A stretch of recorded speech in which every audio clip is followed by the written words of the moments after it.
Welcome to Monon Park for day number 4 of the LEC tournament. We thought we could play as many as 18, maybe even more innings. Instead, it was just 7 innings. That's all number 1 UMass Boston needed.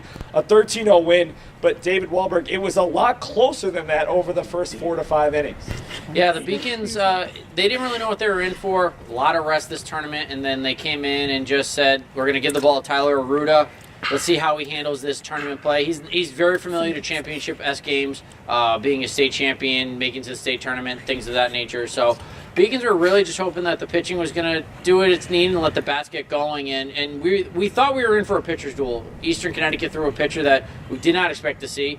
And they really just kind of they went back and forth. There was like a feeling out period, and then basically the train came off the rails.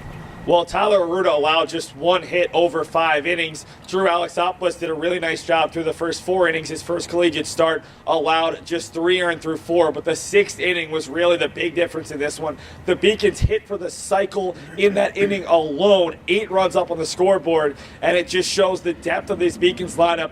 They hit well, but not phenomenally well the first 3 days, and finally we saw that Beacons offense that is capable of putting up huge crooked numbers. Yeah, I mean, like you just hit the nail on the head with that. The first 3 days, they really did not hit well. They took advantage of situations against UMass Dartmouth. They took advantage of botched double play by the same player 3 straight times in a row. Coming into Saturday, you really didn't know what you were going to get from offensively, and to put up the types of hits and runs that they did with the day before or the week before the NCAA regional tournament, everything fell Beacons really quick, and this is a huge catalyst going into next week. Big shout out to Anthony Cesare, who had 5 RBI in the win.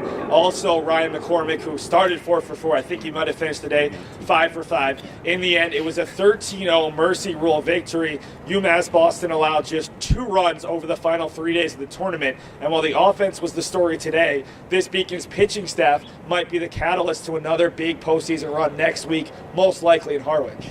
Yeah, I mean, if you ask anybody who knows the program, they didn't really think pitching was going to be the key factor this year. With Chris Fowler, Dave Murphy, Kyle Boo just returning in the lineup, and really the pitching staff dominated. I mean, there's really no way to say it. I would have to imagine that in this LEC tournament, the Beacons pitching staff probably flirted with 30-plus strikeouts, and that is a huge number in a tournament game, in a tournament series, going into a regional series where basically it is, again, everybody lives and dies by their bullpen.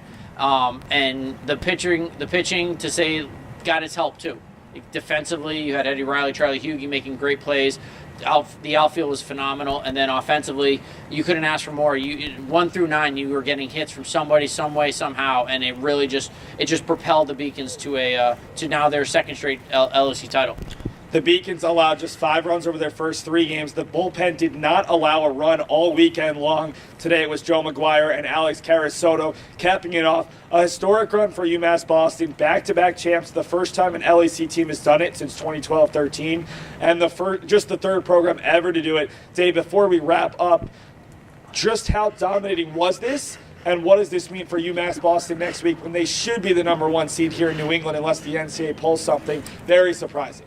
Yeah, I said it last night, and I know you gave me a little bit of a side eye about it, that I said that nothing less than domination is acceptable for today, and that's what Coach Igerote did. He told his guys, this is our game to win, not get through, hopefully get to the 9th and just squeeze it out, have to play 2. He wanted to come in and make a statement, and the statement was made today by a long shot. If you look at a lot of these conference tournaments going on right now, these are close games for the most part.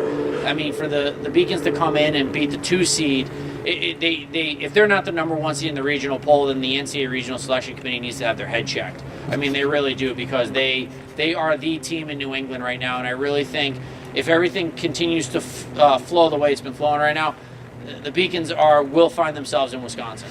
Well, it could be one, if not multiple teams in the NCAA tournament, maybe even in the Harwich Regional. If you're a Southern Maine fan, if you're a UMass Dartmouth fan, maybe even an Eastern Connecticut State fan, all these teams have a chance. They were in the regional rankings. Some of them fared better. Some of them are ranked higher. Who knows? You'll have to wait till Sunday night into Monday morning. Hopefully it's a little bit earlier than in years past when it came out at 3, 4, 5 in the morning. To those fans, to those teams, good luck. That'll do it for us here on the Day 4 recap My name is Seth Orensky, joined by Dave Walberg. A very exciting 10 games of baseball over the past 75 hours.